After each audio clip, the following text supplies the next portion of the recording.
territoire des Wayanas. Les Wayanas se trouvant à l'ouest de la Guyane. Cette population est très, très, très éloignée du littoral. Nous sommes peut-être 300 000.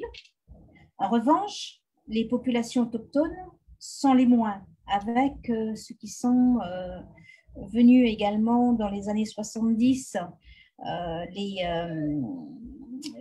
comment dit-on ça, les Hmong qui sont arrivés également. Donc, ils sont minoritaires, ce sont les minorités. Mais les peuples autochtones sont également en minorité. Ce ne sont pas des minorités, mais ils sont en minorité. Je crois que j'ai un problème de connexion. Vous m'entendez peut-être? On vous entend parfaitement. Bon, d'accord. Ben, j'ai peut-être, c'est moi qui ai des images un petit peu. Voilà. Donc, on se trouve, pour vous donner un ordre d'idée, nous sommes allez, si je veux être optimiste, on est à 15% de la population de la Guyane. Donc, on est vraiment, vraiment en minorité. Ceci étant, il y a, je dirais, 7 nations pour moi, pas 6, comme on le prétend dans beaucoup de documentaires. Lorsque je vous ai envoyé la carte, je me suis permise également de donner les noms des peuples autochtones qui existaient en Guyane. Y compris, j'ai rajouté les Apalaïs. Parce qu'un bon nombre d'Amérindiens, de peuples autochtones qui se sont suicidés dans les années 2000, en 2011, 2010, 2011, ça venait des Apalaïs. On parlait des Wayanas, ce ne sont pas des Wayanas. Quand on allait sur place, c'était que des Apalaïs. Bien. Donc, pour vous situer un petit peu, donc pour moi, il y a 7 nations. Donc, les Païkwenés, les Téléwéyou, les Lokono. Donc, tout est cité sur la carte que je vous ai envoyée. Donc, je ne vais pas le répéter. Donc, mais c'est une mal répartie, très mal répartie sur le territoire guyanais. En ce qui concerne maintenant sur le plan juridique, voyons voir maintenant, et il faut vous accrocher là-dessus parce que la question autochtone en Guyane est complexe, compliquée. Et pour comprendre cela, il faut être vraiment, vraiment juriste et surtout avoir une formation historique. La formation historique. Alors, comprenons bien. Nous sommes dans une situation où nous sommes sur le territoire. Nous ne sommes pas sur une île, hein, comparé à ce que le gouvernement a beau dire que nous étions sur une île. Non. Nous sommes vraiment sur un continent, le continent sud-américain. Nous sommes des Américains du Sud. Pourquoi je le dis comme ça? Parce qu'on nous confond effectivement avec l'outre-mer, les ultramarins, tout ce qu'on peut dire, mais on ne nous dira jamais qu'on est sur le bassin, sur le bassin, je dirais, amazonien, je dirais pour moi, mais on se trouve en Amérique du Sud à 7008, à peu près 7009, grosso modo, un peu moins de 8000 kilomètres de la France. France, patrie, la mère patrie, comme on dit. Donc, il y a en ce sens deux pays qui sont frontaliers. Donc, le Brésil qui est à l'est, donc tout le nord de l'Amapá. Donc, ça va susciter également et ça va engendrer des conséquences également chez nous en Guyane. Et de l'autre côté, nous avons le Suriname à l'ouest qui est aussi frontalier. Donc, nous avons des problématiques de part et d'autre. Alors, prenons sur le plan juridique. Vous savez que nous sommes régis plutôt par de la Constitution française, hein, puisque nous avons eu des élus qui ont demandé à être francisés, c'est ça qu'on dit? Francisés dans les années... c'était en 1946, ça commençait déjà. Départementalisation dans les années 80, hein, donc des décrets, des arrêtés qui ont commencé à tenter de mettre, je dirais, les droits des peuples autochtones en place. donc 87 qui a été les zones de droit d'usage, abrogé tout récemment en 2014, sur un simple décret également, donc ça a été abrogé, donc difficulté pour la subsistance des peuples autochtones, alors qu'il y avait une ouverture, ça c'est une parenthèse. Je reviens donc sur les deux disciplines qui poursuivent des ambitions à la fois différentes. Donc, la première, c'est sur le droit constitutionnel qui régit la France, qui régit tous les territoires d'outre-mer, y compris nous, la Guyane. Donc, ce sont des disciplines qui visent bien sûr la première, c'est-à-dire le droit constitutionnel qui vise le pouvoir politique de l'État, à définir les conditions d'exercice des compétences des collectivités locales, à définir les personnes. Bon, elle suppose également l'exercice d'une souveraineté indépendante qui agit par intermédiaire de la loi ordinaire et la Constitution. Très bien, ça c'est une chose. Mais nous, il y a un droit, et je crois que et c'est là qu'il faut venir, c'est le droit international de l'outre-mer. Et quand on parle de cela, maintenant, il est question des questions communes à plusieurs souverainetés. Alors, il y a eu des accords, il y a des champs préétablis également, bien entendu. Mais traditionnellement, nous, juristes, on investit toujours la discipline du droit constitutionnel de l'outre-mer. Donc, nous sommes en train de les dissocier. La raison, c'est parce qu'on ne prend pas en compte en France la tradition. Donc, lorsqu'on parle d'identité de la Guyane, nous avons plusieurs échelles. Nous en avons 3. Nous avons local, nous sommes des Guyanais. Nous avons au niveau national, nous sommes des Français. Et nous avons par extension, nous sommes européens. Vous voyez? Donc, il y a 3 échelles, mais ces 3 échelles-là, au niveau de l'identité, quand on parle de la Guyane, nous avons ces plusieurs identités que nous avons du mal à appliquer. Ben voilà, donc, ce qui fait que nous arrivons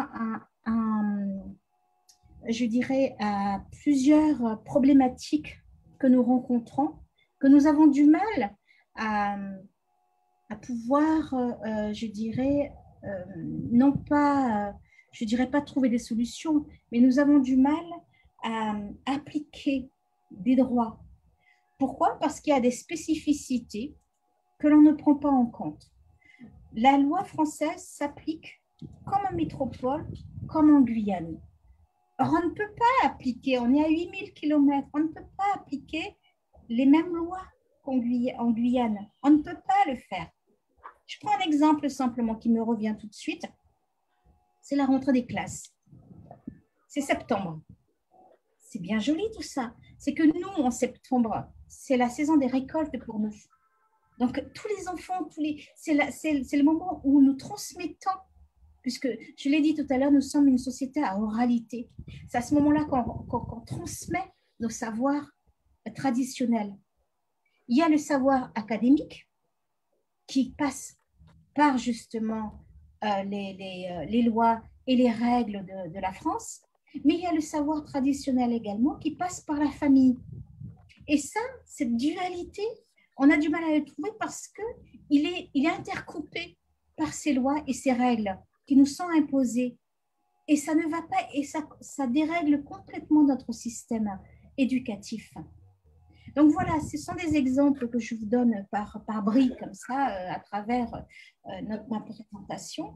Voilà qu'est la Guyane. Voilà. Mais au-delà de ça, il y a plusieurs choses qui sont positives, hein, donc je ne le nie pas, mais il y a des choses également qui font que lorsqu'on demande non pas des lois, c'est parce qu'ils ne vont pas le faire. De toute façon, exemple, ce qu'on a demandé pour avoir un peu plus d'autonomie sur le territoire guyanais, c'est la ratification de l'OIT. La France ne le fera pas, sous prétexte qu'on ne prendra notre indépendance. Il n'en est pas question de notre indépendance. Ce n'est pas vrai. On est tous métis. L'avenir appartient au métissage. On est tous métis. Donc, on ne va pas gommer notre passé. En revanche, nous pouvons quand même avoir une certaine autonomie.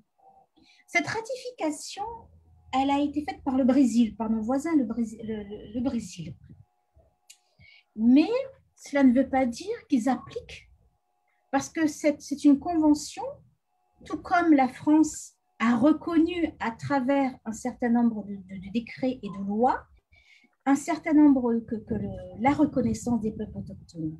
Exemple, la loi c'est un décret R170-86 de la loi 86 et 87 qui disent qu'en fait, ce sont des habitants tirant leur subsistance de la forêt.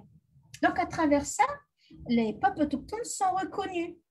Donc, la France le reconnaît, mais ne le dit pas ouvertement. Elle le fait implicitement. Donc, les populations autochtones sont reconnues. D'ailleurs, il faut le savoir également, dans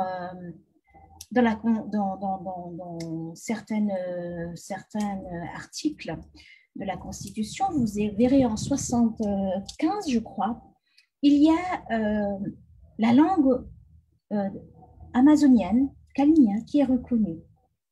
Donc, ils disent que ça fait partie du patrimoine français. Donc, on le reconnaît. Donc, quelque part, nous reconnaissons les peuples autochtones, mais on ne veut pas appliquer leurs droits. La raison, c'est qu'ils n'ont pas envie de donner ce pouvoir sous prétexte que l'Amérindien peut. Mais l'Amérindien est en minorité, je vous le dis, il est en minorité. Donc, qu'est-ce qu'on recherche? C'est le bien-être, c'est avoir ses droits ouverts, comme tout le monde. On dit liberté, égalité, fraternité. Bon, liberté, on verra ce que ça donne. Égalité, on verra ce que ça donne. C'est pas du tout, mais vraiment pas appliqué. Quand on voit les jeunes qui sont dans un désœuvrement inexpliqué, et quand on voit également que et puis fraternité, bon, après ça on peut laisser, mais les deux premiers titres, et liberté, égalité, excusez-moi, mais c'est pas du tout appliqué. Je trouve même que parfois c'est quelque chose qu'il faut même pas prononcer parce que c'est pas du tout appliqué.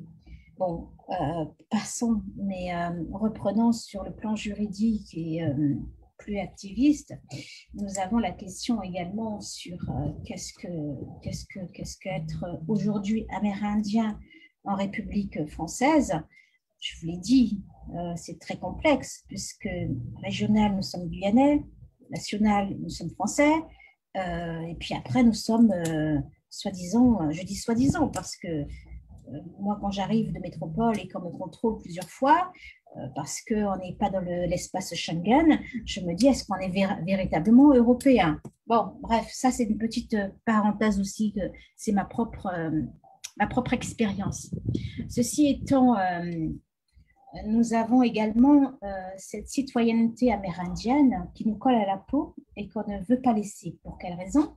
Parce que cette tradition que nous avons, et on ne peut pas dire aujourd'hui que nous sommes incapables en tant qu'Amérindiens, en tant que peuple autochtone, nous sommes incapables de gérer cette dualité entre le monde traditionnel et le monde moderne. Vous allez sur le littoral, plusieurs personnalités sont intégrées. Bon, après, il y a plusieurs choses qui sont également à vérifier et à faire évoluer, tout comme le droit. Le droit a évolué, ça évolue. Eh bien, la tradition évolue également. Et peut-être charge à nous également, il faut prendre ses responsabilités également, mais charge à nous également de voir qu'est-ce qui pourrait être à la fois, qui pourrait être l'entente, parce qu'il ne faut pas toujours être confronté à la France. Ce n'est pas ce que je dis. Il faut les Guyanais l'ont demandé à Francis. Ils ne nous ont pas demandé, nous, autochtones, d'être. Est-ce que vous souhaitez appartenir à la France? On ne nous l'a pas demandé. Vous voyez? Donc, il y a très peu, d'ailleurs, d'élus dans la Guyane française en tant qu'autochtone. Il y a très peu d'élus aujourd'hui. Aujourd'hui, ça commence à changer, mais il y a aussi ce côté néfaste de la politique. Quand vous voyez qu'à l'époque, à un certain moment où on prenait des pirogues pour aller voir les élus du littoral, des communes isolées, et on leur donnait, on les achetait avec très peu de choses, de la nourriture, des boissons, etc. Donc vous voyez, donc, quand on veut acheter des électeurs, on les achetait à ce moment-là. Peut-être de moins en moins aujourd'hui parce qu'ils sont avertis, mais ça continue à exister. Ça continue à pourrir la vie des autochtones. Donc, eux, à un moment donné, ils se trouvent à des situations où qu'est-ce qu'il faut faire? Ils sont achetés politiquement, etc. Donc, on n'a plus cette faculté, je dirais, de penser par nous-mêmes. On attend quoi? Ceux qui sont sur le littoral, ce n'est pas de la critique, mais c'est un constat de voir que tout le monde veut être chef aujourd'hui. On veut être chef. Mais chef, pourquoi faire? Notre population est en train d'être décimée parce qu'il y a l'alcool, il y a la drogue, tout ce qui était néfaste. Il faut en parler également, tout ça. Vous voyez? Donc, il y a les suicides des jeunes.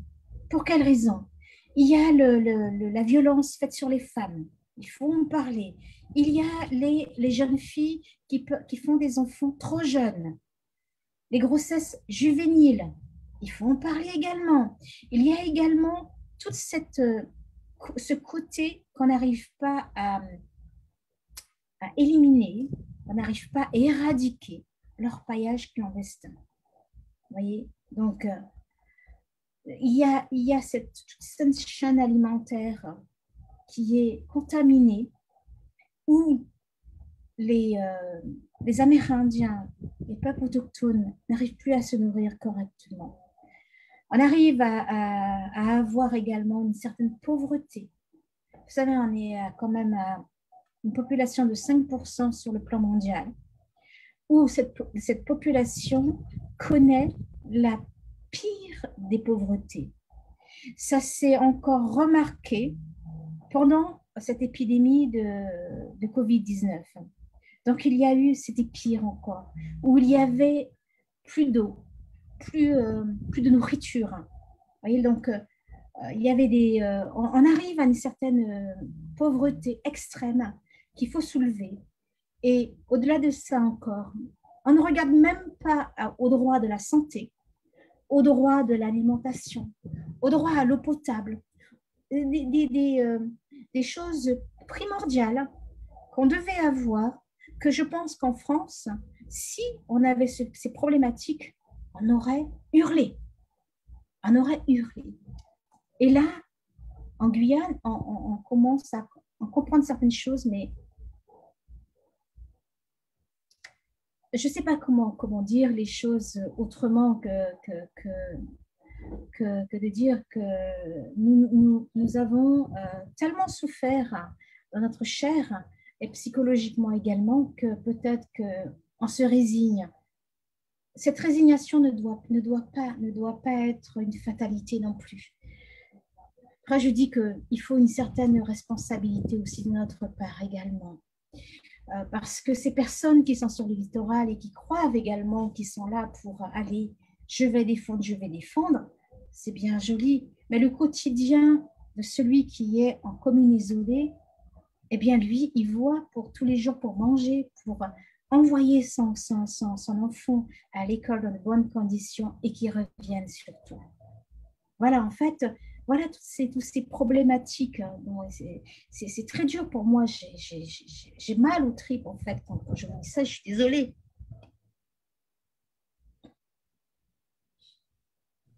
Excusez-moi. Merci beaucoup, Florentine.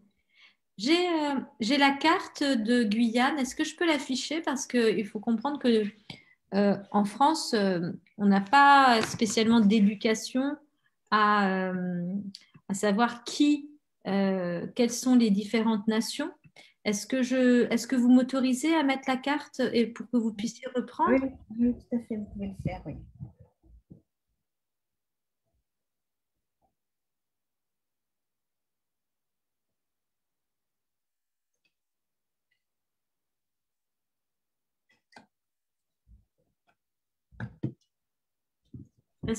Est-ce que c'est assez grand? Je vais peut-être faire un petit zoom sur le nord et je vais me laisser guider par vous, Florentine. Oui.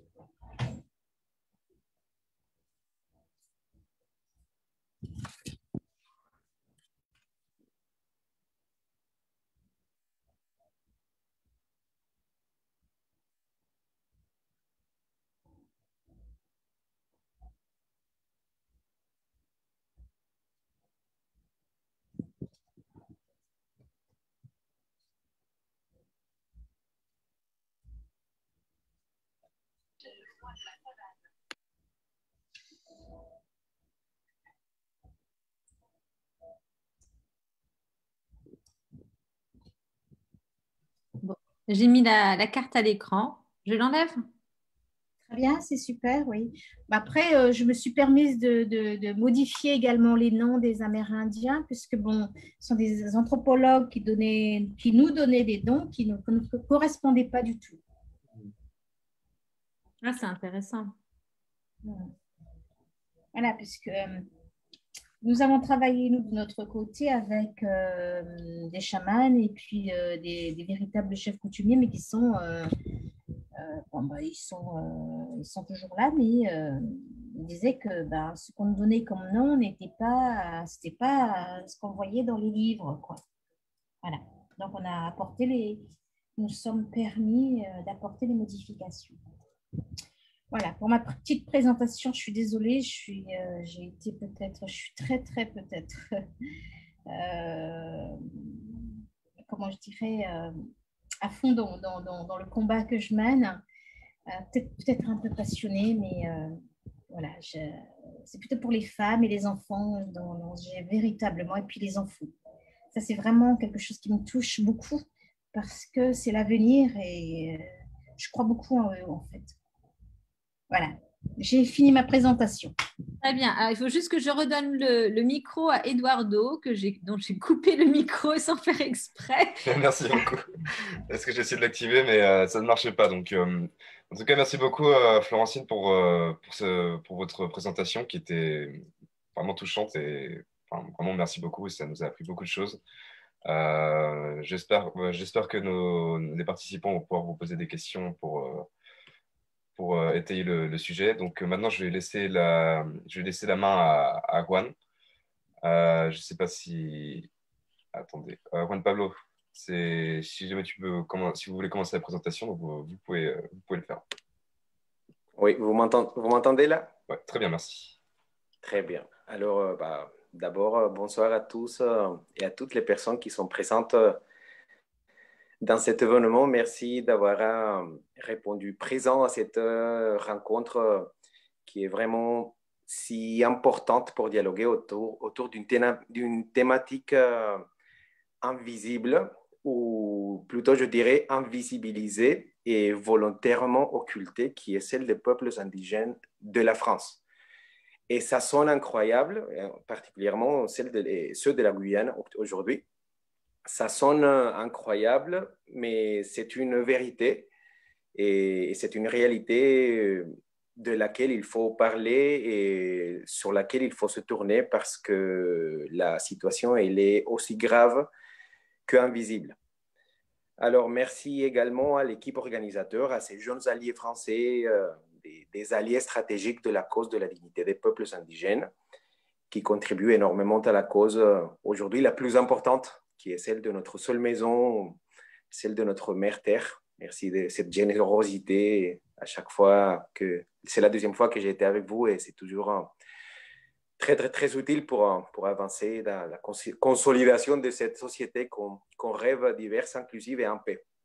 Et merci bien sûr à Florentine, à cette hermana, sœur, voisine, car je viens de la Colombie, de ce pays juste à côté de ce même territoire qui s'appelle le Abya Yala, qu'après on a par l'imposition baptisé Amérique, et avec qui on partage le même héritage et des peuples autochtones premiers de ce territoire. Merci pour ce travail en faveur des peuples de la Guyane et pour ce témoignage si poignant et plein de charge émotionnelle. Alors, pour parler un peu de ce que je fais, et je viens de la Colombie et actuellement, je suis en France, comme tu l'as dit, exilé. Et j'ai décidé, une fois étant ici en France, après m'être rendu compte d'une situation qui m'a paru assez surprenante, et c'était celle de savoir, moi étant un indigène, qu'ici en France, il y avait aussi des indigènes et que la plupart de la population l'ignorait par cette occultation volontaire de la haute sphère de la société, pour tout ce que cela représente pour la configuration de la nation française.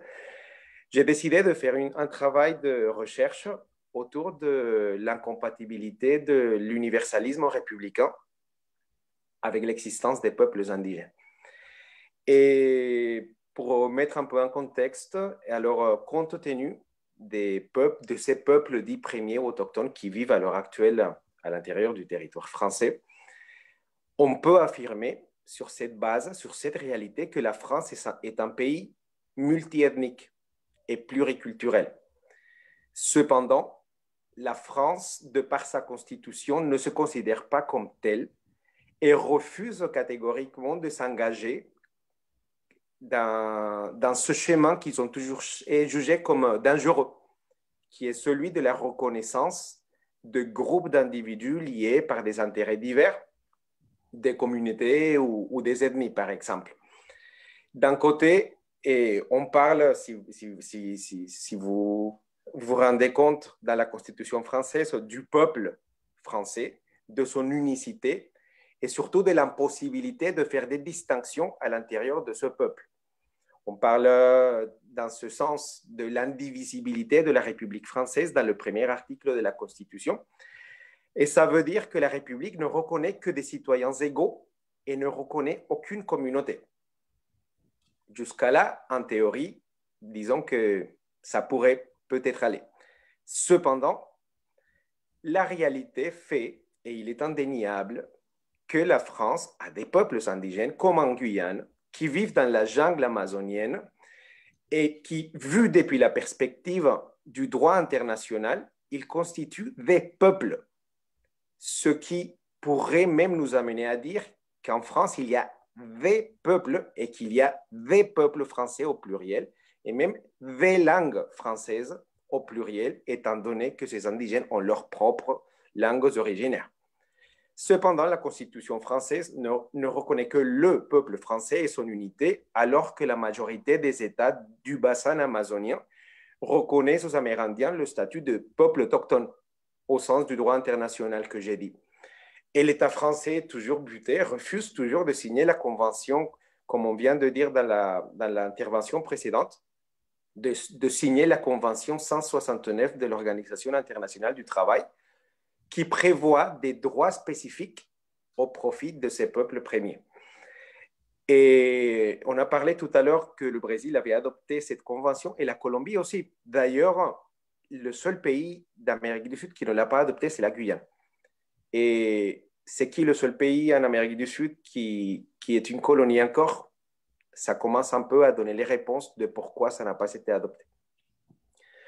Alors que la République refuse l'existence d'ethnies et de communautés et qu'elle ne reconnaisse que des citoyens égaux est le fondement de l'universalisme républicain, qui s'appelle couramment le pacte républicain en France et qui est un des principes fondamentaux de la République française, selon lequel la République et ses valeurs sont universelles. Alors là, pour commencer, il faut au moins se donner un peu de temps pour comprendre ce qui peut être universel.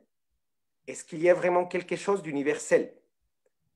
À partir de cette réflexion, on a le devoir d'analyser le paradoxe et l'ambition de la portée qui constitue la prétention d'universalisme, n'importe où ou par n'importe qui. Est-ce qu'il est vraiment logique de parler d'universalisme? Si oui, dans quel but? Ça, c'est le contexte de ma recherche. Je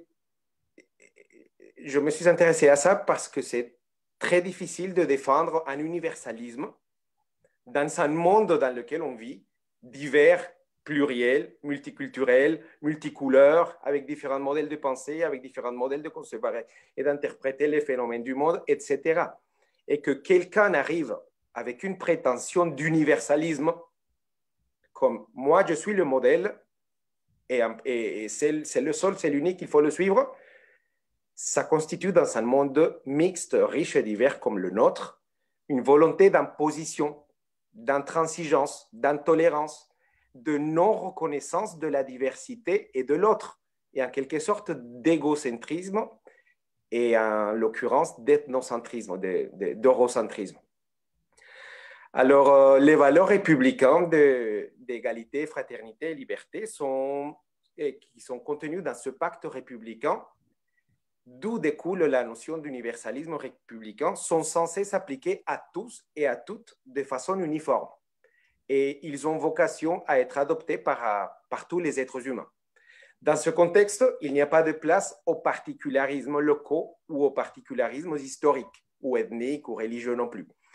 Et ça implique que la loi respecte seulement une égalité de traitement pour tous les citoyens. Mais qu'est-ce qui se passe alors à l'intérieur d'une république comme la France, qui compte des autochtones qui vivent dans la jungle en Guyane et qui, en plus de par leur existence, il semblerait qu'ils mettent en échec la composition théorique de la législation française et surtout qu'ils mettent en échec l'essence même de la République française comme elle a été conçue et comme elle se conçoit encore aujourd'hui. L'indivisibilité, l'universalisme républicain, stipulé dans la Constitution, dans son premier article, cette épine dorsale fondatrice de la Constitution française, est incompatible avec une réalité qui est marquée par une diversité ethnique et culturelle incarnée par ces peuples indigènes. Et la France, et pour les personnes qui ne le savent pas, est le seul pays à ne pas avoir ratifié la Convention 160, est un des peu pays qui n'a pas ratifié cette Convention 169 de l'OIT, qui constitue le seul instrument international et contraignant au sujet des droits des peuples indigènes. Cette convention elle est contraignante et elle est relative aux peuples indigènes pour reconnaître leurs droits collectifs à la terre et leur droit à l'autodétermination. L'autodétermination, c'est reconnaître que ces peuples-là, c'était des peuples ou des nations qui existaient bien avant la constitution de la République. Alors, par exemple, en Colombie, on reconnaît qu'on a 105 peuples indigènes qui existaient avant la constitution de la République colombienne et cette autodétermination qu'il aurait reconnue à travers la ratification de la Convention 169 de l'OIT fait qu'il faut leur respecter ces manières de se gouverner, ces manières de se concevoir, de vivre dans le territoire, de respecter toute la façon de se concevoir à l'intérieur du monde. Et cette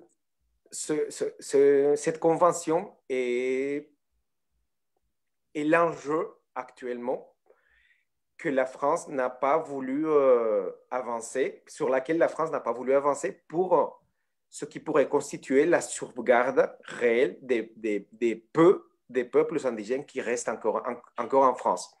Par exemple, le ministre des Affaires étrangères réaffirmait que la position de la France était de ne pas ratifier la Convention 169 de l'OIT car les notions des peuples indigènes et tribaux ou des peuples autochtones sont incompatibles avec la Constitution. Même ils le disent ouvertement. Mais alors, qu'est-ce qu'on fait? on se bande les yeux et juste parce que c'est incompatible, on dit on n'a pas de peuples autochtones. Bah oui, on a des peuples autochtones. On ne peut pas cacher la réalité. C'est là où va mon raisonnement.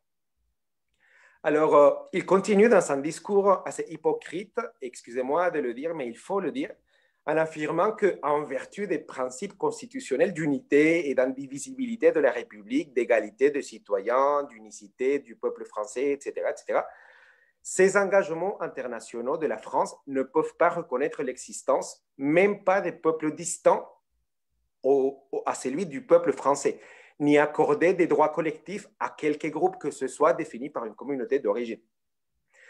Alors, ne pas reconnaître l'existence des peuples autochtones, déjà pour commencer, à l'intérieur d'un pays qui en a, c'est de la pure surnoiserie. Il faut le dire, c'est honteux. Et en plus, défendre cette position au nom de l'universalisme républicain, de l'égalité des droits pour tous, et sachant pertinemment que ces peuples bénéficient en plus des droits spécifiques par rapport à leur manière de se concevoir dans le monde, c'est continuer à défendre un projet de domination et surtout d'assimilation qui a commencé au XVIIIe siècle avec la colonisation. Alors, c'est peut-être un peu fort ce que je dis, mais c'est la réalité. Alors, il est nécessaire de souligner que la politique coloniale française a été fortement influencée par cette notion d'universalisme républicain et sur laquelle porte mon projet de thèse. Et elle s'oppose, par exemple, au colonialisme britannique qui était d'association et qui privilégiait la constitution des territoires pratiquement indépendants de la métropole, mais dirigés par des élites locales relativement occidentalisées. Au contraire de ça, la France pratique et continue à pratiquer actuellement, par exemple en Guyane, une politique colonialiste d'assimilation et privilégie l'annexion pure et simple des territoires conquis à la République française et cherche à long terme à en faire des départements français intégrés à ceux de la métropole et au sein de la même nation.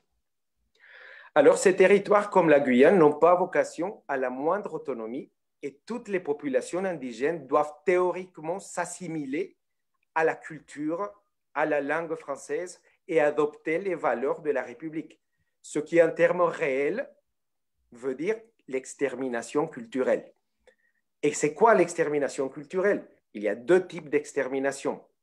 La physique, qu'on connaît tous, lorsque démographiquement, on élimine tous les individus d'un peuple.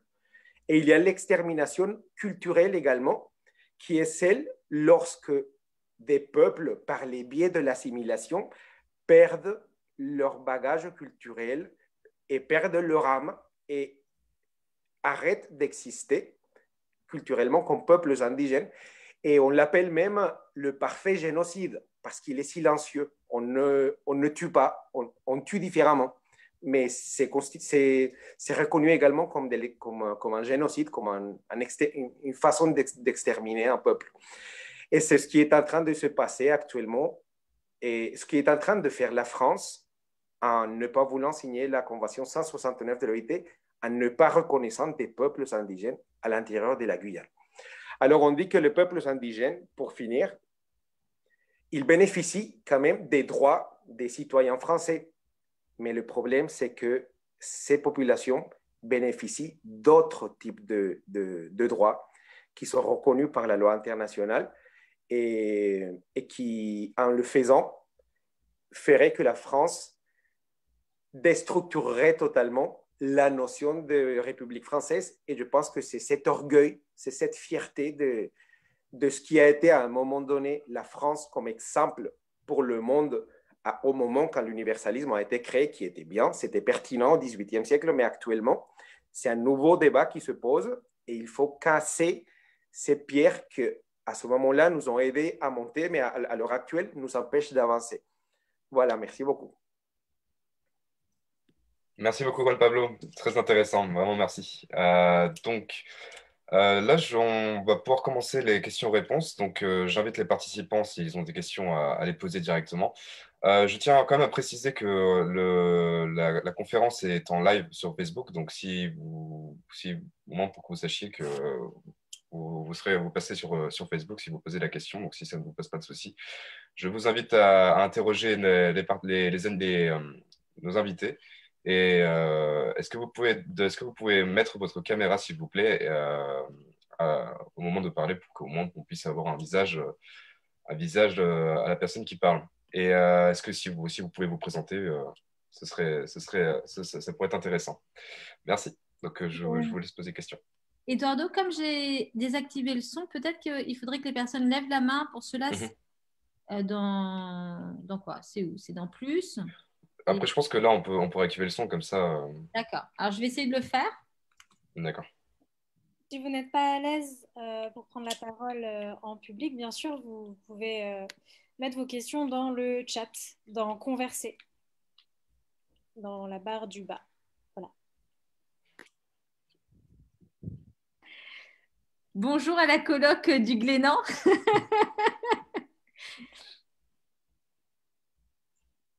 Alors, je vais lancer le round des questions. Je vous présente votre futur enseignant l'année prochaine, chers étudiants du master transition juridique et génération future. Donc, je te laisse te présenter. Bonjour à tous, Stéphane Pessina. Je suis actuellement enseignant, maître de conférence HDR à l'Université de Rouen et je m'intéresse à ces questions qui touchent de près et de loin aux droits des peuples autochtones depuis une douzaine d'années.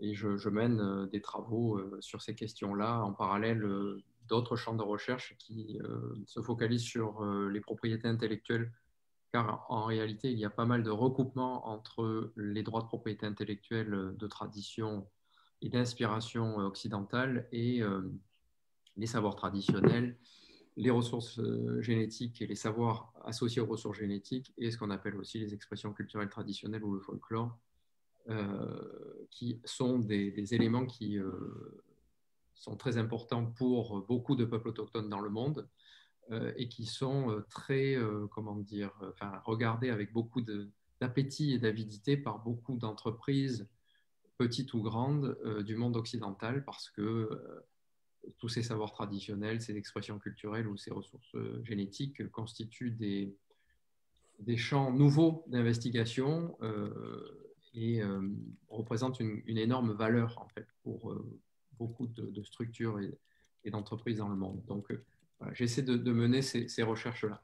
Alors, d'abord, je souhaite remercier les deux intervenants de ce soir pour la grande qualité de leurs interventions et puis pour l'émotion aussi que vous avez pu transmettre, parce que tous ces sujets dont on parle là sont des sujets éminemment touchants et qui évoquent des questions particulièrement lourdes et difficiles. Vous avez évoqué les nombreux suicides, vous avez évoqué cette extermination silencieuse qui est rampante, qui est effectivement l'énorme souci qui est causé par cette forme de colonialisme non explicite, mais qui est une réalité. Je vous remercie donc vraiment sincèrement tous les deux d'avoir porté à la connaissance de tous votre témoignage. Et j'ai une première question pour Florentine et puis peut-être une ou deux autres pour Juan Pablo, si vous me permettez de vous appeler par vos prénoms. Première question pour Florentine. Est-ce qu'aujourd'hui, il existe sur le terrain, en Guyane, des anthropologues d'origine autochtone? Non. Bon, je m'attendais à la réponse. Non. Réellement, non. On aimerait tellement en avoir un médecin, un avocat, anthropologue, comme vous dites, hein, comme ça, ce qui nous permettra d'écrire notre propre histoire. Oui. Et non, malheureusement, non. Alors, ce que j'ai constaté en travaillant dans ce domaine-là et en rencontrant un certain nombre d'anthropologues français, non autochtones, mais qui travaillaient dans des zones et sur des terrains pour développer, entreprendre des ethnographies, donc vraiment au plus proche du terrain, c'est que depuis le 19e et jusqu'au début du 21e siècle, il y a vraiment eu un changement de posture par rapport aux anthropologues, au travail des anthropologues au sens large, qui a été entaché par un certain nombre de problèmes ou de scandales et qui a abouti petit à petit à une remise en cause de la pertinence du travail des anthropologues occidentaux dans le reste du monde et à la promotion justement d'une nouvelle génération d'anthropologues qui serait d'origine autochtone, qui serait née au sens étymologique du terme sur les terres mêmes où ils travaillent. Et je crois qu'il y a quand même une vraie sensibilisation et une vraie évolution, alors qui se fait très lentement, mais une vraie évolution de ces métiers-là. Je parle d'anthropologues, mais ça peut être aussi des juristes, ça peut être des historiens, des géographes. De manière générale, je suis convaincu aussi que pour écrire cette histoire autrement, la présenter autrement, il est fondamental que des personnes qui appartiennent à divers peuples autochtones puissent s'exprimer. La difficulté étant qu'il faut s'adapter à un autre monde quand on vient d'un peuple autochtone, et vous en êtes de belles illustrations, puisque tous les deux, vous venez de ces mondes-là, mais vous êtes des passeurs, puisque vous êtes des médiateurs culturels, vous êtes des médiateurs politiques, des médiateurs au sens large, puisque vous arrivez finalement à être entre deux mondes et à connaître à la fois le monde occidental et le monde qui était le vôtre originellement.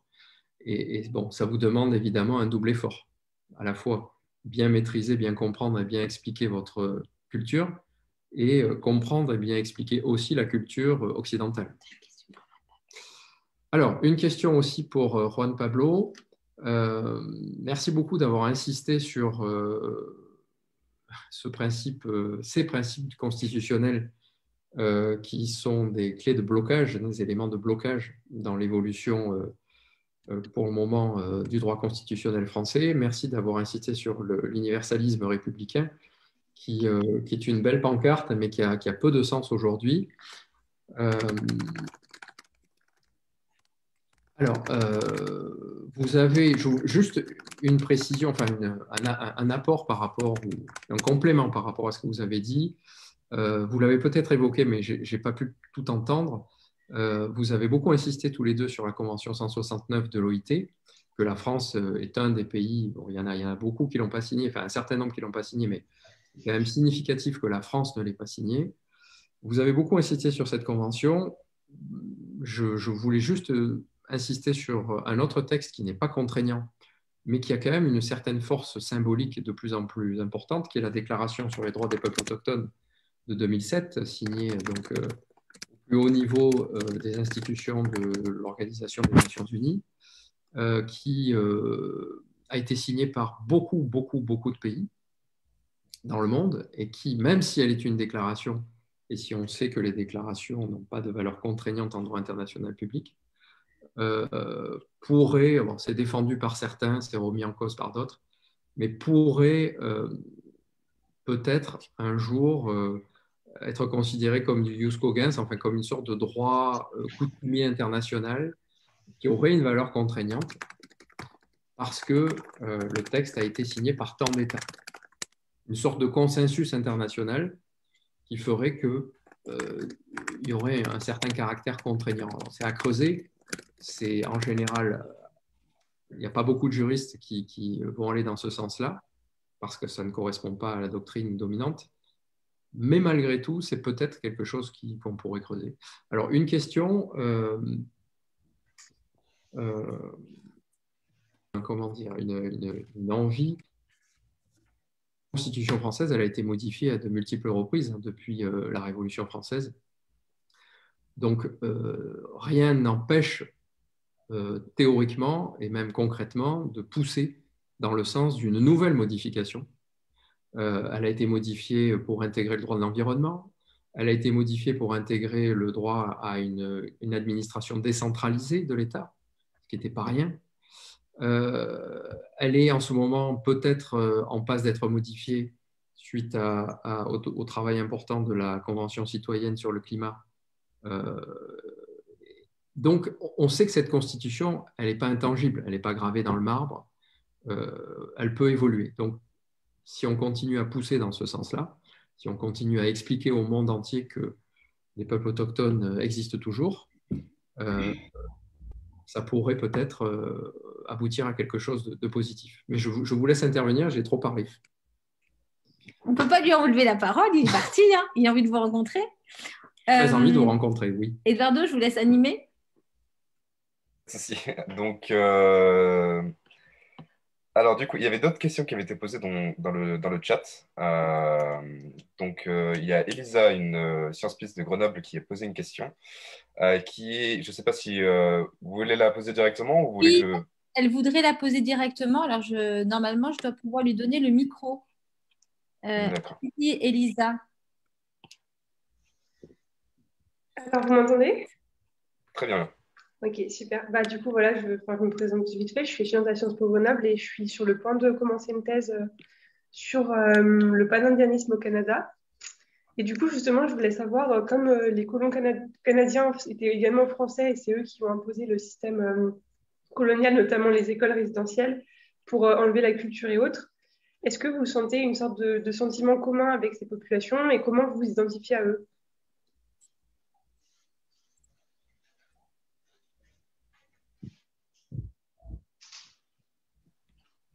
Alors, Florentine ou Juan, est-ce que vous pouvez répondre à la question donc? Je n'ai pas très bien, enfin, j'essaie de comprendre la question, c'est pour la Guyane, parce qu'en fait, ce qu'on a en commun avec le Canada, c'est les Homindiens. C'est où on a retiré les Amérindiens, les jeunes Amérindiens pour les mettre dans des réserves ou dans des, comment on dit, des homes, ce qu'on appelait des homes, et tout récemment, on les a supprimés à Maripasoula et à Saint-Georges. Voilà ce qu'on a en commun. Bon, plusieurs choses également en commun, mais en ce qui concerne le droit, ils sont beaucoup plus avancés, mais en ce qui concerne l'histoire, je ne sais pas si, je n'ai pas très bien compris votre question, mais je crois qu'en ce qui concerne l'histoire sur les Homindiens, oui, nous avons quasiment en commun ce point-là. En fait, il y a une commission justice, vérité, résilience au Canada qui s'est tenue et suite à tout ce travail d'enquête, etc., ils ont abouti à la reconnaissance du génocide culturel. C'est la première fois que cette expression a été consacrée. Nous avons organisé dans le cadre du label Normandie pour la paix un colloque intitulé Justice, Vérité et Résilience. Et je pense qu'il y a quelque chose, effectivement, je rejoins tout à fait l'analyse d'Elisa. Elisa, il faudrait que si vous voulez, n'hésitez pas à m'écrire plus tard, que vous mettiez en contact avec Fanny Lafontaine, qui est titulaire d'une chaire au Canada sur ce thème-là, qui pourrait vous donner énormément d'informations. Mais effectivement, comme vous l'aviez dit, Florentine, le fait qu'il y ait l'application de la loi, la non-application de la loi de séparation de l'Église et de l'État, peut-être que vous pourriez revenir dessus, et sur les conséquences en cascade, et également sur la question de la chasse, l'empêchement de l'accès à cette chasse. Peut-être que là, vous allez donner des pistes intéressantes à Elisa pour sa thèse sur cette idée de génocide culturel, en quoi ça pourrait consister, même si c'est fort, mais on est dans une démarche de recherche là. Hein. Très bien, oui. Effectivement, nous, on voit beaucoup de lois qui sont abrogées aujourd'hui. Exemple, tout à l'heure, je vous avais parlé des zones de droit d'usage. En 87, lorsque implicitement on reconnaissait les peuples autochtones, les Amérindiens, on disait que ce sont des populations qui tirent leur subsistance traditionnellement de la forêt. Donc, on leur faisait accéder à cette zone de droit d'usage. C'est une terre qu'on leur donnait, par exemple, pour les Amérindiens de tel endroit, etc. Et on leur permettait de faire, de chasser, de pêcher, sauf qu'il n'y avait rien. Il n'y avait rien dessus. Et on ne pouvait pas construire. Donc voilà, ce sont maintenant des arrêtés, des décrets à l'époque qui ont été signés par le préfet. Et tout cela commence à s'abroger petit à petit. Et grâce à qui? On parlait tout à l'heure des anthropologues. Et ces anthropologues, mine de rien, en Guyane, on ne veut plus les voir, quoi. parce qu'ils font beaucoup de livres, ils écrivent beaucoup, mais on leur apporte une correction également qu'ils refusent de voir. Tout à l'heure, on parlait, il y avait une question sur la déclaration des peuples autochtones. La France l'a certes signée, mais n'a pas ratifié. Parce que derrière, il faut une convention et il faut soi-disant, enfin il faut, pas soi-disant, il faut également apporter une modification, ce que votre futur prof disait tout à l'heure, c'est qu'il faut apporter une modification dans la Constitution. On sait le faire sur n'importe quoi. La France sait le faire, donc ne le fera pas, peut-être pas pour cette partie.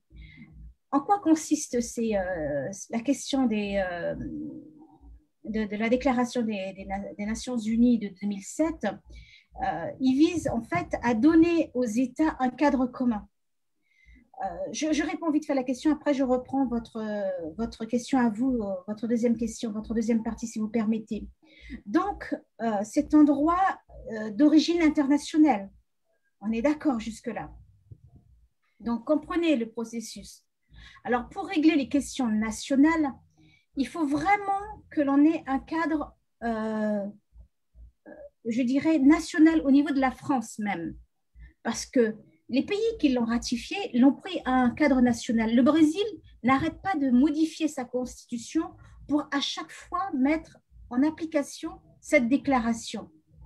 Alors, l'autodétermination de l'autochtone, donc il s'agit en fait de s'inscrire à l'intérieur même de ce cadre-là et ne peut pas, au regard de l'article 46, je crois, si je ne m'abuse, hein, parce que parfois la mémoire débouche sur l'indépendance. Vous voyez, donc en fait, tout à l'heure, Juan Pablo parlait de cette dangerosité que la France a peur. Or, il ne s'agit pas de ça. Mais il est aussi intéressant de voir comment l'autochtone qui prône cette déclaration est imparfaite finalement, parce que derrière, il faut une convention. Car elle les appréhende dans un cadre exclusivement national. C'est ce que je vous ai dit, je vous ai décrit tout à l'heure. Alors, nous avons, tout à l'heure je parlais de nations, donc nous avons de part et d'autre des peuples autochtones, Suriname, Brésil.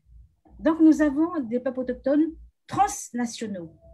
Donc voici une réponse proprement internationale et comme aux États territoriaux qui devraient être donnés.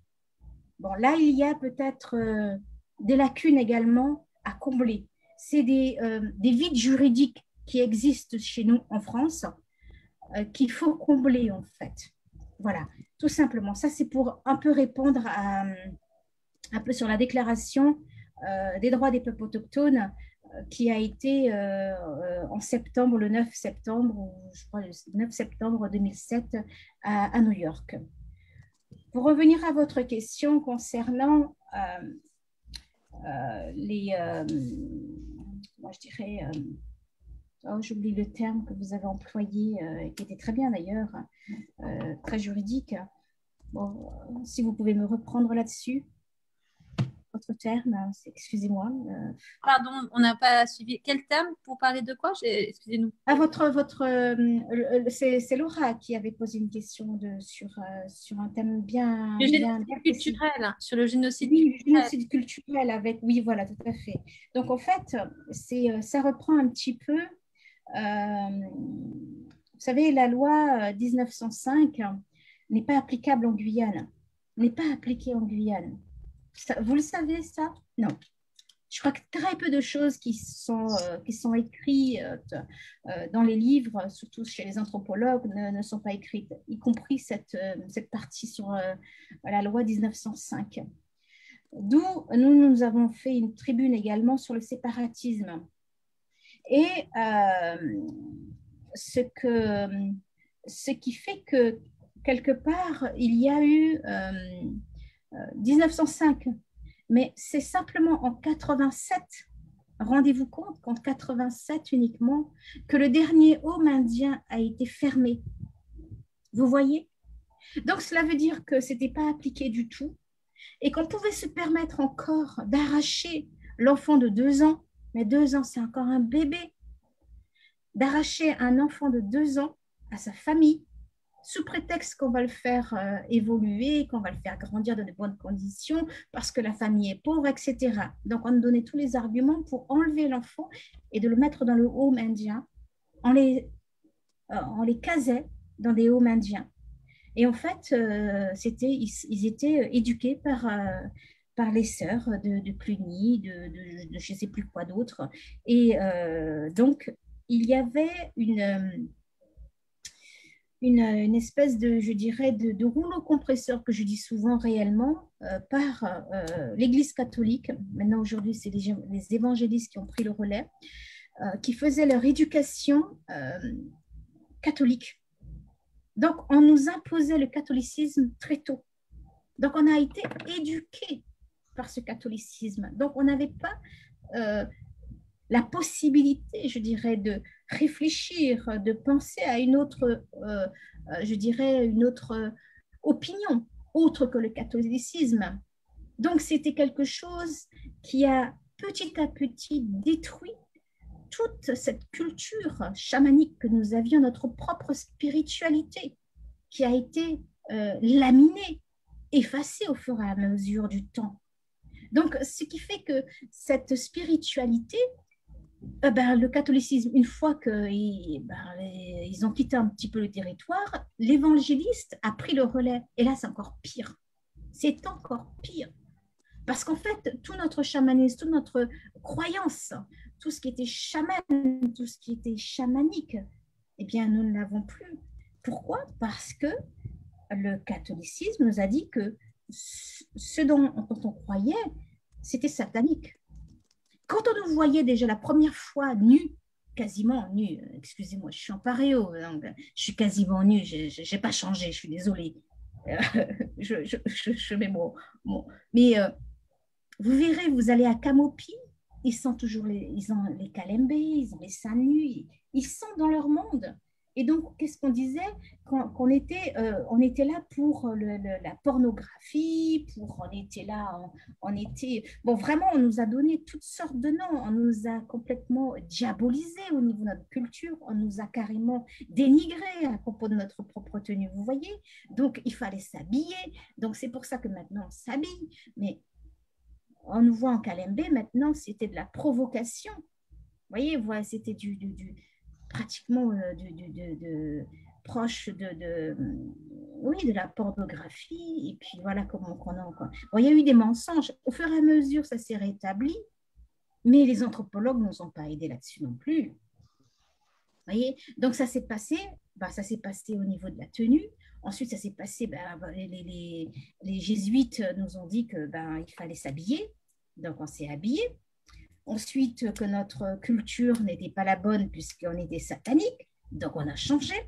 Ensuite, les évangélistes sont venus, ils ont dit votre maraca, vos instruments de prière, c'était pas les bons, il fallait changer parce que c'est satanique.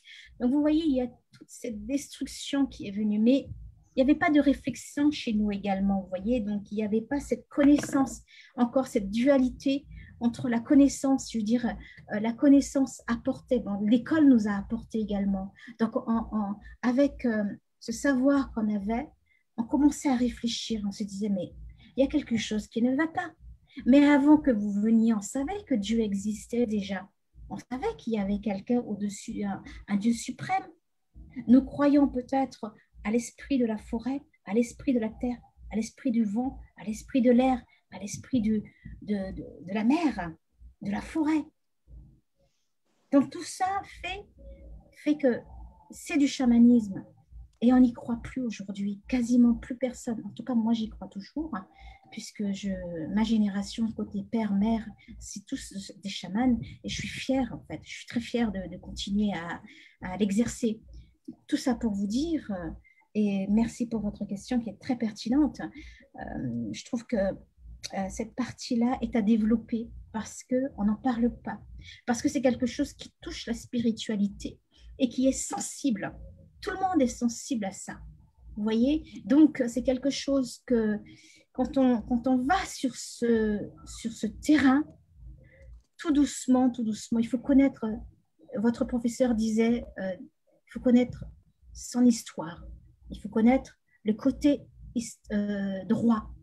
Tout ça doit s'imbriquer de façon à ce que vous compreniez le processus dans lequel nous sommes aujourd'hui. Vous voyez? Donc, votre question est à encore approfondir. Et si vous continuez là-dessus, j'espère que nous allons peut-être avoir d'autres réflexions encore. D'accord, merci beaucoup. Après, justement, ce que vous dites, ça me fait beaucoup penser à ce qui se passe au Canada parce qu'ils ont aussi mis en place des écoles avec des jésuites qui leur ont forcé à apprendre la religion catholique et autres. Et c'est pour ça que je me demandais, est-ce que vous aviez un sentiment de pouvoir vous unir dans une lutte commune, en fait, pour faire ressortir toutes ces atrocités et le faire connaître en France? Non, nous ne l'avons pas encore fait, ce lien. Parce que, vous voyez, même ici, le culte est vraiment quelque chose de peut-être très personnel, mais celui qui sera peut-être dans les communes isolées ne verra pas la même chose que nous, nous vivons sur le littoral. Vous voyez, c'est différent parce que nous sommes quand même plusieurs nations. C'est pour ça que je parle de nations, parce qu'il y a tellement de choses qui nous différencient. Nous sommes peut-être, nous avons des problématiques qui sont très différentes, mais les différences viennent de ça justement. Vous voyez, donc on ne fera pas le même culte que ce qu'on a sur le littoral, celui-là priera autrement, etc. Et puis les langues sont différentes. Ok, merci beaucoup. Avec plaisir. Alors, il y a Laura qui lève la main depuis un moment, donc on va lui donner la parole. Donc, Laura, si vous voulez parler. Ouais, bonsoir. Donc du coup, moi je suis en deuxième année au campus de Caen et ma question, elle va peut-être être un peu naïve avec ce dont vous avez parlé, avec les homes et toute l'assimilation culturelle, mais je me demandais s'il y avait une certaine liberté pédagogique en histoire, en géographie, en français, pour que du coup les enfants autochtones qui ont accès aux écoles et tout ça, ils puissent apprendre. Enfin, j'imagine qu'il y a l'histoire de France métropole qui doit être apprise, mais est-ce que du coup, ils ont la possibilité d'apprendre des choses sur leur territoire, sur leur histoire, sur les auteurs plus de où ils habitent, quoi?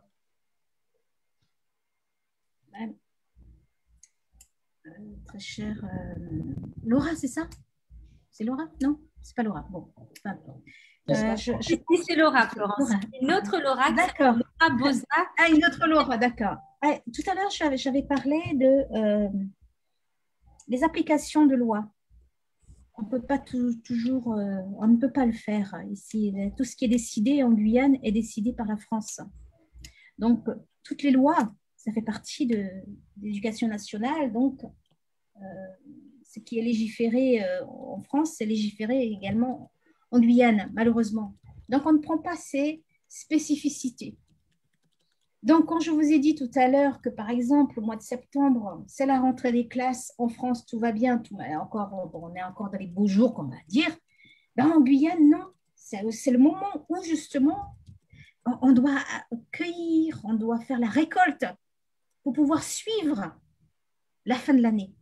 Vous voyez? Donc, à partir de là, il y a ces lois-là qui sont applicables en France, qui s'appliquent en Guyane. Sauf que ça ne va pas. Ça ne va pas du tout. Donc, on n'a pas, je dirais, on n'a pas cette possibilité d'agir et de dire, notre rentrée va être au mois d'octobre, pas au mois de septembre, quand ce sera la fin de la récolte. Parce que les enfants aident leurs parents dans les champs. Donc, c'est une partie de cette éducation traditionnelle qui se poursuit. Et donc, ces enfants poursuivent leur éducation. Ça commence au mois de juin, juillet, à la fin de l'école, et puis ça se termine au mois de septembre. Au mois d'octobre, on peut reprendre l'école, sauf que là, non, puisque au mois d'octobre, tout est déjà repris en France. Donc, ces lois-là s'appliquent également en Guyane. Vous voyez? Donc, on n'a pas la possibilité. Nous n'avons pas cette possibilité de jongler ou de dire, voilà, on fera comme en Nouvelle-Calédonie, c'est-à-dire on choisira notre propre date d'entrée de classe. Eh bien non, on n'a pas. On n'a pas ce choix pour l'instant. On n'a pas suffisamment d'élus chez nous encore pour dire, ben non, il va falloir modifier cet état, cette situation parce que ça ne correspond pas à nous. Voilà, donc c'est une partie de la réponse que je vous donne. Puis, je pense que votre réflexion pourrait apporter pour d'autres choses encore par rapport à votre questionnement. Je voudrais apporter quelque chose pour cette question. Vous m'entendez? Excusez-moi. Oui. Parfait. Oui. Et en fait, et ce que Florence vient de dire, c'est très important vis-à-vis des différences de temporalité pour s'adapter à l'éducation. Mais aussi, je pense que l'extermination culturelle dont on parle, elle se reflète, par exemple, dans des choses tellement impressionnantes, absurdes et incroyables, comme le fait que les enfants je parle en Colombie, à un moment donné, ça ne se fait plus, mais je sais qu'en Guyane, ça se fait encore.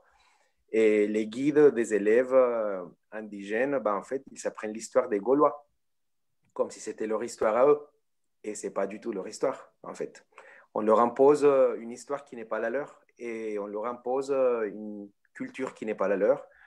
Alors, ça fait partie de ce que j'appartiens à un courant de chercheurs, de penseurs sud-américains, ce qu'on appelle la colonialité. C'est les séquelles ou la métastase du colonialisme, c'est-à-dire pas par la violence, mais par les résidus qui sont restés déjà dans les territoires colonisés, soit par et qui sont transmis soit par les personnes qui ont adapté les nouveaux codes, ou soit à travers, par exemple, en l'occurrence, le modèle éducatif qui n'est pas du tout différenciant. Ça, c'est le mot exact qu'il faut appliquer, parce que la cosmovision d'un enfant indigène n'est pas du tout la même d'un enfant de la France métropole, d'un Parisien, ou même pas de quelqu'un de la province. Et la façon de se rapporter, d'interpréter le monde, ce que Florentine venait de voir, un enfant à Paris ne va jamais penser à la récolte, et l'éducation devrait être différenciante, comme par exemple en Colombie, ça se fait déjà à partir du moment où la Constitution colombienne, en 1991, elle a reconnu la Colombie comme une nation pluriethnique et multiculturelle, c'est-à-dire qu'elle a reconnu l'existence des peuples indigènes et avec des droits particuliers, et qu'elle a adhéré à la Convention 169, qui est contraignante. Elle a dû modifier tout à l'intérieur en ce qui concerne les peuples indigènes depuis une perspective différenciante vis-à-vis de leur particularité, mais surtout en consensus avec eux, pas imposer, mais travailler ensemble.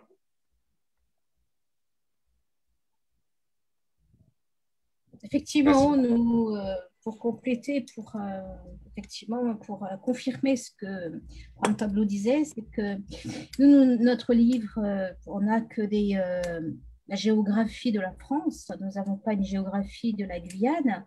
On ne nous apprend pas que de vivre avec peut-être d'où ces conflits, je dirais, intergénérationnels qu'on a eu à un moment donné avec les créoles, avec je dirais, les Européens qui viennent de l'Hexagone, donc peu importe. Mais il y a eu ce conflit, donc ce gêne et également cette infériorité que l'on avait également. Donc, parce que pour nous, la France patrie amenait toute la connaissance, et pour eux, il fallait apprendre la France. Je me rappelle même à un moment donné, quand j'allais, parce que j'étais en Haut-Mendia moi-même, tous les matins, il fallait que je chante la Marseillaise. Je la connais par cœur. Donc, je la chantais. Il fallait le faire. Et pourtant, on était chez les bonnes sœurs, excusez-moi, mais genre, il fallait qu'on chante tous les matins dans la cour. Donc, voilà, donc c'est des choses qui sont traumatisantes peut-être, mais on rigole maintenant. Moi, je rigole maintenant, mais dans les livres, dans tous les manuels scolaires, c'est ce qu'on voyait. C'était uniquement les histoires de la France. C'était l'histoire de la France qu'on apprenait. Donc, histoire sur la Guyane, on arrivait même à ne plus se connaître nous-mêmes. Il y avait une espèce de d'habitation entre nous-mêmes guyanais, créoles, blancs, chinois, mongols, tout ce que vous voulez, mais sans se connaître, parce qu'on ne nous apprenait pas. On nous apprenait qu'il n'y avait que la France patrie, la mère patrie, point. Vous voyez, donc c'est effectivement ce côté-là maintenant qu'on essaie d'apporter comme modification. Madame Taubira avait fait quelque chose qui était très bien à l'époque, c'était sur instaurer la langue créole. Donc petit à petit, on a commencé à voir que la culture était importante et qu'il fallait revenir à la source, qu'il fallait se réapprendre à connaître nous-mêmes, qu'on se réapprendre à connaître notre propre pays. Et bien entendu, vivre avec ce qu'on avait autour et avec les personnes qu'on avait. Et c'est ce que je disais tout à l'heure, excusez-moi pour finir, c'est pour relier à ce que je disais tout à l'heure, c'est ce que j'appelais le génocide parfait. C'est ce génocide silencieux qui fait à l'heure actuelle les mêmes dégâts qu'à l'époque de la colonie présentielle. Et il n'y a pas de personnes qui meurent, qui sont assassinées, mais par contre, il y a ce génocide silencieux. Et à l'heure actuelle, avec la présence des peuples indigènes sur le territoire français,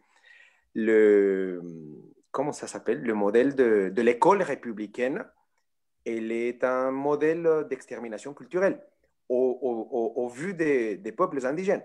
Si elle n'est pas, par exemple, reconsidérée dans une perspective différenciante, qui ne se fera pas tant que la convention ne soit pas signée, parce qu'elle est contraignante.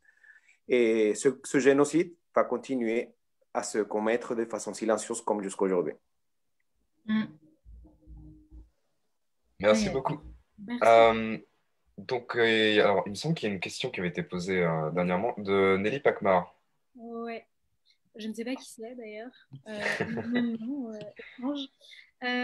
Qui demande, Juan Pablo, puisque tu en parlais tout à l'heure, est-ce que la ratification de la Convention 169, du texte 169, est la seule solution ou existe-t-il d'autres moyens déjà identifiés? Alors, pour changer, pour la solution structurelle de fond, oui, c'est la seule solution. Et c'est un bras de fer de David contre Goliath parce que, comme le professeur le disait tout à l'heure, c'est vrai qu'à travers la création d'une nouvelle constituante, on pourra peut-être faire avancer les choses et certainement ça va changer à un moment donné. Mais ça ne cache pas quand même qu'il y a un orgueil et une fierté de la nation française d'avoir été quand même un référent mondial vis-à-vis des droits de l'homme, de la configuration d'une république à l'époque et tout. Alors, et surtout de se vanter de cet universalisme qui, à l'époque, était très pertinent parce que c'était passé de la monarchie, je ne sais pas comment ça se dit en France, un peu à la République. Et à ce moment-là, c'était intéressant. Mais c'est surtout à l'heure actuelle qu'il faut le reconsidérer à travers ça. Et si on veut changer et avancer de façon structurelle, il faut ratifier la Convention 169. On peut faire des choses pour les peuples indigènes, leur amener des choses, je ne sais pas tout. Mais structurellement, c'est ça la seule solution. Merci beaucoup. Merci. On peut passer la parole à Noémie. Oui, bonsoir. Donc, moi, j'avais une question sur la jeunesse parce que c'est vrai que depuis, et du coup, sur la question identitaire. Et en fait, depuis le début, on parle beaucoup de l'échelle nationale, de la France, etc. Et des problèmes, du coup, qui sont liés à cette échelle. Mais à l'échelle des peuples eux-mêmes, est-ce qu'il n'y aurait pas des combats en interne avec la jeunesse? Parce que je sais que souvent, dans les peuples autochtones, on a une jeunesse qui essaye des fois de se dissocier de cette identité autochtone. Par exemple, je sais qu'en Guyane, avec les peuples, donc, qu'ils soient amérindiens ou bushilingués, donc les descendants des esclaves qui se sont échappés, pour ceux qui ne savent pas, par exemple, il y en a beaucoup à qui on vend un futur, un rêve de se faire de l'argent, par exemple, avec la drogue en faisant des passages. Et je sais que c'est une problématique qui peut toucher aussi les autochtones. Et du coup, je voulais savoir, est-ce qu'il n'y a pas aussi un combat en interne au niveau des peuples autochtones amérindiens pour justement retenir un peu enfin, perpétuer cette identité amérindienne face à des jeunes qui peut-être essayent de s'en dissocier.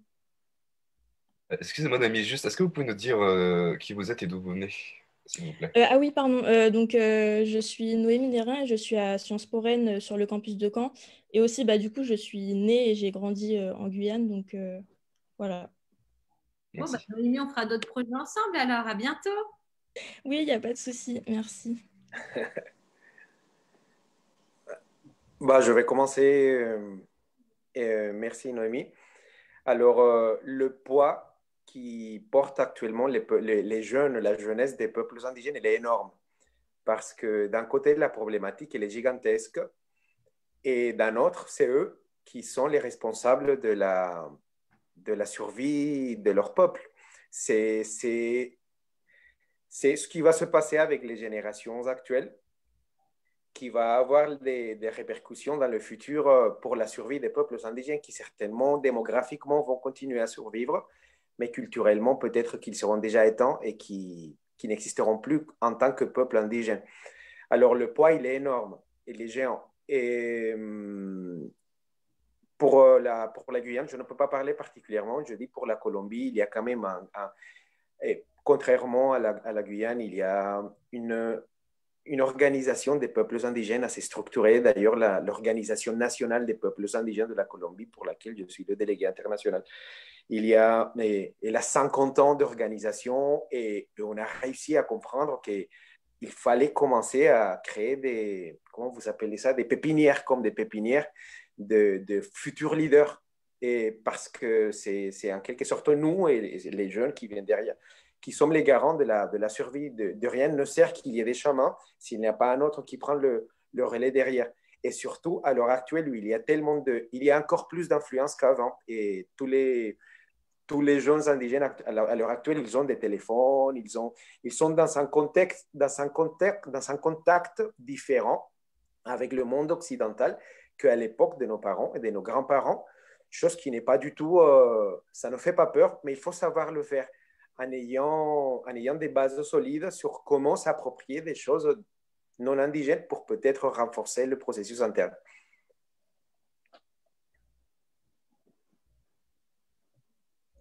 Merci pour cette réponse, Pablo. Alors, dans le chat, il y a eu Blandine Tri qui disait que dans le bulletin officiel numéro 11 du 16 mars 2017, il permettait de prendre mis en compte les spécificités des territoires d'outre-mer, donc Guadeloupe, Guyane, Martinique, Mayotte et Réunion, et que ça ne peut pas être suffisant. Et donc, bon, elle ne peut pas la poser la question parce qu'il me semble qu'elle doit nous quitter. Donc, voilà. Est-ce que d'autres personnes ont des questions? N'hésitez pas à prendre la parole.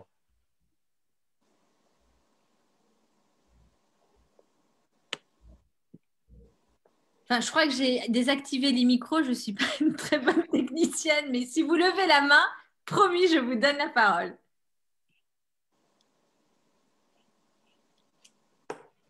Et si... je vais poser une question pour continuer sur le texte 169 que tu évoquais, Juan Pablo. Je voulais savoir si en Colombie, ça avait vraiment aidé les tribus autochtones. Est-ce que ça les a protégés que la Colombie ratifie le texte? Alors que la Colombie ratifie le texte, la Colombie, pour mettre les choses un peu en contexte, c'est un des peu pays au monde où la Constitution est référente vis-à-vis de la législation dans le sens de la protection des peuples indigènes. Dans le texte, je dis. C'est vraiment, on a ratifié tous les accords, la Convention internationale de l'ONU, toutes, et celle de l'Organisation internationale du travail, la 169. Et le problème repose sur le fait que dans le texte, ça existe, mais quand même, il y a une réalité qui est celle de la Colombie, où le modèle de développement économique est centré sur l'extractivisme, majoritairement, c'est-à-dire sur l'extraction des ressources naturelles et qui créent la richesse du pays. Mais ces ressources ne se trouvent pas à Bogota ni à Carthagène, mais ils sont dans les territoires les plus lointains, reculés, selvatiques, et c'est là où on habite. Et c'est là que le bras de fer entre David et Goliath commence, entre peuples indigènes et gouvernement, nous, en essayant de nous appuyer sur toutes les ratifications du gouvernement, et le gouvernement en essayant de faire tout et n'importe quoi par des biais légaux et même illégaux, pour faire déplacer des peuples indigènes avec des milices, on appelle des groupes paramilitaires, et pour après installer des multinationales quelques mois après, quand les peuples indigènes ont été déplacés. Alors, il y a la ratification, ça a changé parce que ça nous permet quand même toujours de nous appuyer, de faire pression internationalement, parce que quand même, on est en train d'y respecter quand même ces traités. Mais en même temps, il y a cet enjeu et ces défis énormes, et c'est celui du modèle de développement de la Colombie et surtout du narcotrafic également qui a lieu dans les zones reculées. Et tous ces intérêts qui tournent autour de nous et sur lesquels on est en train d'essayer de se battre, basés sur tous ces accords que la Colombie a ratifiés. Alors, ça a beaucoup, beaucoup avancé, c'est sûr, mais ce n'est pas toujours appliqué comme ça devrait. C'est toujours une bataille. Merci beaucoup. Merci beaucoup. Alors, donc, je rappelle, si vous avez des questions, surtout n'hésitez pas à les poser. On vous donnera la parole. En attendant, je voulais juste poser une question. Alors, du coup, je pense que Florentine pourra répondre. Au sujet des conséquences sur les peuples et sur les terres des autochtones à cause de l'orpaillage illégal. Alors, il y a eu, lorsque Mme Taubira était garde des Sceaux à l'époque, il y a eu quand même un rapport important dont nous avons contribué également là-dessus pour lui apporter, puisque nous étions beaucoup sur le terrain, sur le taux de mercure qu'il y avait dans l'eau, puisqu'il y avait un rapport, et ça, c'était pas étatique du tout, c'était juste une petite association qui faisait des prélèvements et qui envoyait cela à New York ou à Genève, à l'OMS, de façon à pouvoir donner vraiment des indications pour savoir quel était le taux acceptable par l'OMS et qu'est-ce qui était véritablement prélevé. Et on s'est rendu compte qu'on avait plus de 24 fois à l'époque, c'était en 2007, hein, ça avait commencé bien longtemps avant, que c'était 24 fois plus important qu'on ne le pensait. Donc en fait, c'est toute une chaîne alimentaire qui est impactée parce que l'Amérindien pêche, donc pêche dans le fleuve, le Maroni par exemple. Et dans le Maroni, se déverse tout ce qui est mercure. Pourquoi? Parce que c'est plus facile pour les orpailleurs clandestins d'utiliser ce produit chimique pour amalgamer en fait, pour détacher l'or de la terre et pour aller plus vite pour garder garder que l'or en fait. Voilà, pour aller plus simple. Voilà, ce sont des arguments triviaux. Et en fait, lorsque on a fait ce rapport, il y avait également toute une description également sur toute la chaîne alimentaire, comment que les orpailleurs clandestins procédaient, c'est-à-dire qu'ils venaient avec des pressions, comment appelle-t-on ça, des appareils à haute pression, et en fait, ils déracinaient. Donc, il y avait une espèce d'écocide déjà. On ne parlait pas de ça à l'époque, mais aujourd'hui, on en parle de déforestation massive qu'il y avait. Et donc, il y avait cette déforestation. Mais ces personnes-là viennent parce que des Brésiliens, viennent et continuent à venir de l'Amapá, de tout le nord de l'Amapá, qui est l'État brésilien. Et cet État-là est, je dirais, laissé pour compte par le gouvernement brésilien. Qui est-ce qui s'en occupait? Entre guillemets, la Guyane s'en occupe. Ça sert de soupape sociale. Donc, ça veut dire que quelque part, ces Brésiliens-là contaminaient l'eau. Là où les Amérindiens pêchent, ces Amérindiens pêchent, ils peuvent, à un moment donné, on nous avait même interdit de manger un certain nombre de poissons, comme l'aïmara, par exemple, qui contenait énormément de méthylmercure. En fait, c'est un produit chimique vraiment toxique qui s'en prenait à la forêt, à l'eau, aux poissons. Et même parfois en forêt, les garines-perros, qu'on appelle les clandestins, donc les orpailleurs clandestins, liquidaient tout ce qu'il y avait en forêt.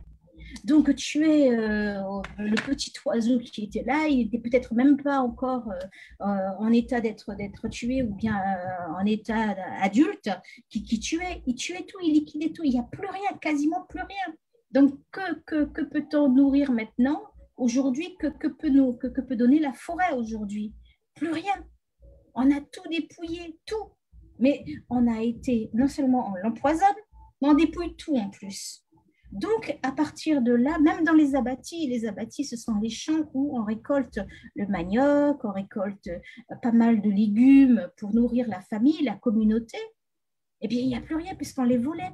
Donc, les orpailleurs clandestins qui, d'un côté, véritablement empoisonnent les fleuves, mais en plus empoisonnent les rivières, les cours d'eau qui sont importants, puisque c'est là-dedans aussi que puisent les familles pour pouvoir apporter de l'eau potable. Ils n'ont pas de l'eau potable sur place. Le chasseur qui veut aller en forêt, eh bien, soit il est attaqué par les garines-perros, soit son abattis est volé, donc il n'a plus rien comme légumes, ce qu'il a planté, ses récoltes, eh ben, c'est fichu. Et puis, en fait, il n'y a plus rien. Il n'y a plus rien à chasser. Et aujourd'hui, avec la chasse qui a été réglementée en France, eh ben, ça va être appliqué en Guyane, comme si on avait la même chose en France, comme si on avait les mêmes forêts, comme si on avait les mêmes spécificités.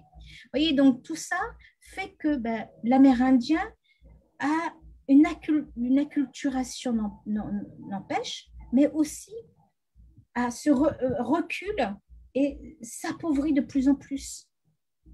Donc, n'a pas la capacité de nourrir sa famille. Nous avons eu des pères de famille qui se sont suicidés. Pourquoi? Parce qu'ils n'arrivaient plus à nourrir leur propre famille. Ça va loin, ça va très loin. Donc, ce père de famille qui dit, je ne suis même pas capable de nourrir ma famille, qu'est-ce que je vais leur apporter? Qu'est-ce que je vais leur donner? Il y a une certaine pression également économique. Quand on nous dit comme ça, oui, on vous donne la CAF, c'est bien beau, mais on ne l'a pas demandé non plus. La CAF, c'est quoi? C'est quelques... Ils vivent à crédit, ces gens. Ils vivent à crédit. Vous vous rendez compte? Parfois même, ils donnaient leur carte bancaire aux commerçants pour déduire. Et qu'est-ce qu'ils avaient? 50 € à peine pour le mois. Pour le mois. Vous imaginez? Donc, ça va très loin au niveau économique, au niveau social. Ça va sur tous les plans. Et c'est malheureux à dire, mais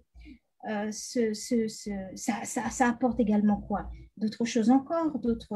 Ça engendre également la prostitution sur place. Des maladies vénériennes que les gamines apportent également. Le suicide, pourquoi? Parce que il y a autre chose encore qui est engendré par les jeunes. Mais les pères de famille, les mères de famille qui se sont démunis, qui voient qu'ils ne sont plus en capacité de répondre aux besoins de leur famille, eh bien, se donnent à l'alcool, se donnent parfois même à la drogue, et puis il y a d'autres choses qui s'enchaînent, mais on ne s'en occupe pas. Merci beaucoup. Donc, Juan Pablo va bientôt nous quitter. Donc, s'il y a une dernière question à lui poser, donc, je pense que du coup, on va terminer à 21h. Donc, je pense que ce sera la dernière question. Donc, s'il y a une question j'avais vu qu'il y avait la coloc qui voulait poser une question. Donc, je vous en prie, vous avez la main.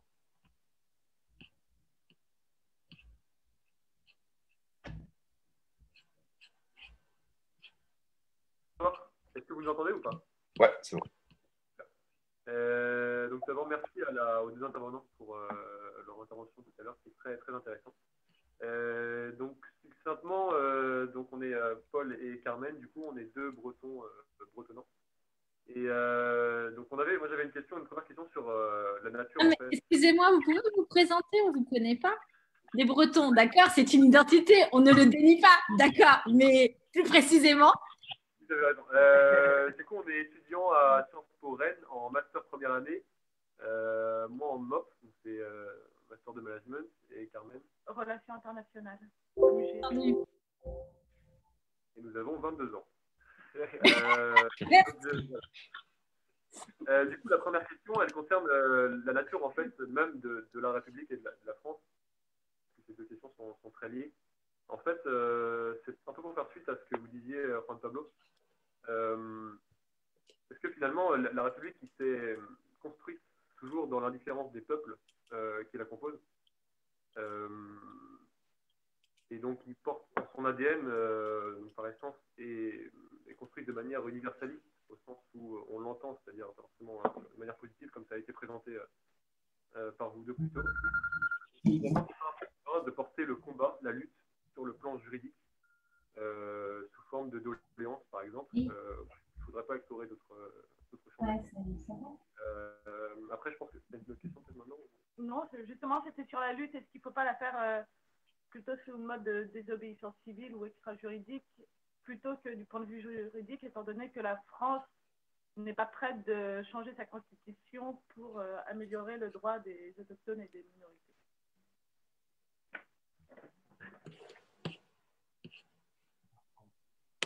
Juan, peut-être en priorité, parce que je sais que vous allez bientôt partir.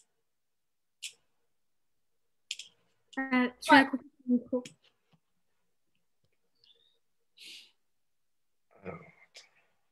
Le son, il était un peu lointain. Et j'ai cru, et pour la deuxième personne qui a parlé, c'était si la solution, c'était pas par le biais juridique, plutôt aller à la désobéissance, c'était ça? Je n'ai pas bien compris, en fait. Parce que le son, il était vraiment un peu de mauvaise qualité.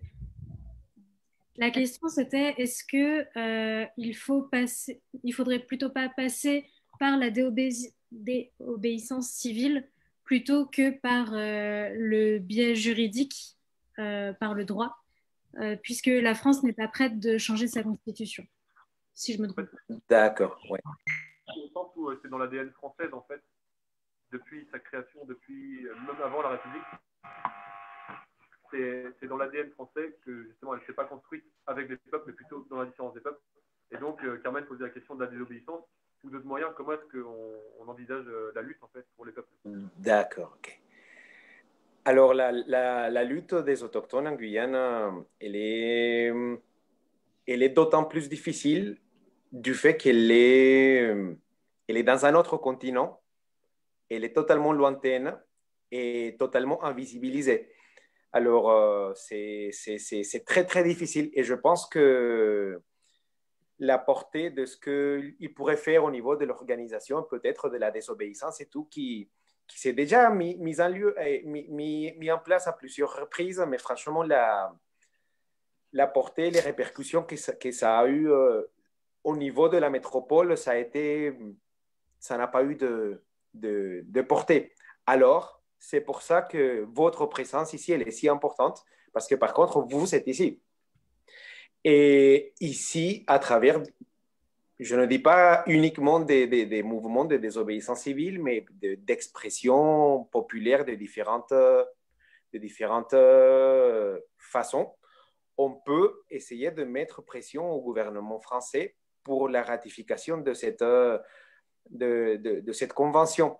Et ça, c'est le biais, à travers la désobéissance civile, à travers les mouvements, je ne sais pas, extinction, rébellion, comme vous voulez.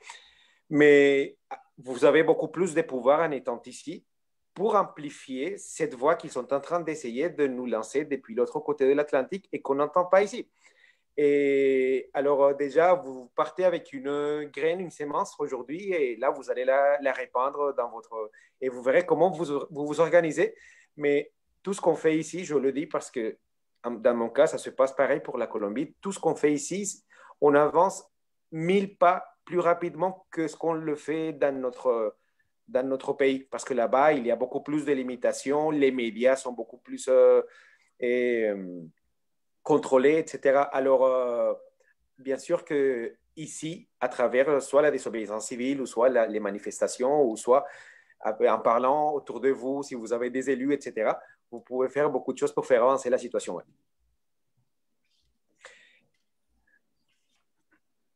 Merci beaucoup, Juan. Bon, je pense on va clore cette discussion. Donc déjà, merci beaucoup à nos deux invités qui nous ont fait l'honneur d'être présents avec nous ce soir et qui nous ont appris beaucoup de choses. Donc vraiment un grand merci à vous. Donc voilà. Aussi un merci donc, au Campus des Transitions, à Madame Gaillard et à la Chaire Normandie pour la Paix. Et donc, on essaiera de se retrouver bientôt pour la prochaine conférence qui, normalement, traitera sur la question de la Colombie. Donc, n'hésitez pas à nous suivre sur notre page Instagram Kit Autochtone, ainsi que sur notre page Facebook et sur laquelle vous retrouvez toutes les informations. Donc, voilà. Merci beaucoup à vous.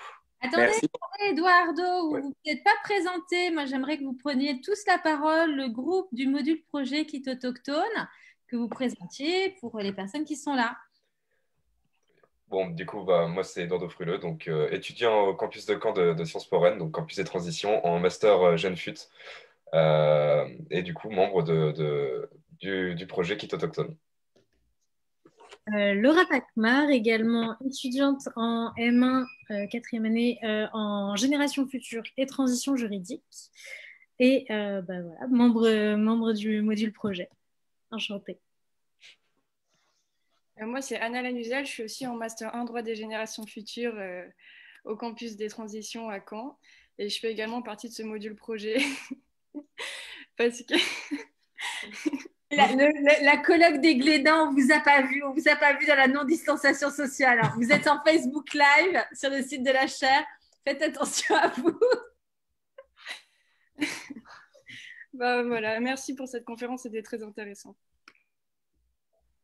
Et moi, je m'appelle Adriana, je suis en 2e année et j'ai rejoint le groupe de module projet parce que ça m'intéressait beaucoup et je suis très contente d'avoir participé à cette conférence ce soir. Si je puis me permettre, je voudrais vous féliciter. Je suis mort. C'était passionnant, bravo. Et puis de toute façon, vous aurez d'autres projets que vous allez annoncer de suite après sur les correspondances. Moi, ce que je voudrais dire à Florentine et Juan Pablo, c'est que nous allons organiser des temps forts aussi dans le cadre de la chaire Normandie pour la paix. Et le but, c'est aussi d'enrichir notre jeunesse française en élargissant leur culture, leur horizon, en connaissant mieux les histoires aussi, l'histoire de nos peuples autochtones et que savoir respecter non seulement le pluralisme juridique, mais le pluralisme culturel. Donc, nous serons très, très heureux de vous revoir. Les membres de l'équipe Kit Autochtone, vous pouvez peut-être déjà annoncer aussi l'autre versant de votre projet avec les correspondances. Oui, alors, dans le projet, on est 6. Il y a aussi Delphine et Olivia qui ne se sont pas encore présentées. Donc, je les laisse le faire avant de passer à la suite. Ah oui, du coup, moi, c'est Delphine Blanchard. Pareil, je suis en M1 à Sciences Po Caen. Et je vous remercie tous pour votre participation. C'était très intéressant.